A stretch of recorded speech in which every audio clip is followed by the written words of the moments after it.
The idle workers in the parable are not loafers.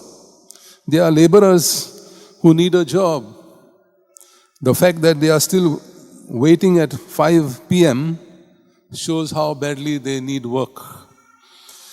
In Jesus' time, if a man did not find work today, his family would starve the next day.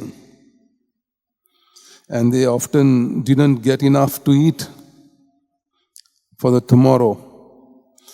A man who found work early in the morning rejoiced all day, and so did his family.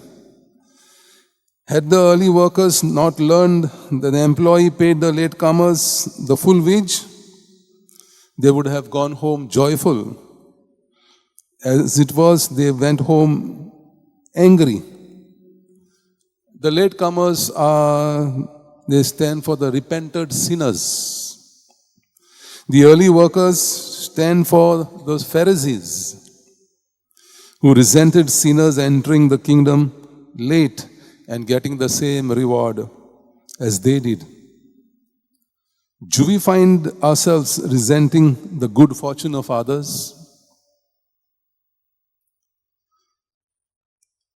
Lord, help us to rejoice when our brothers or sisters are blessed.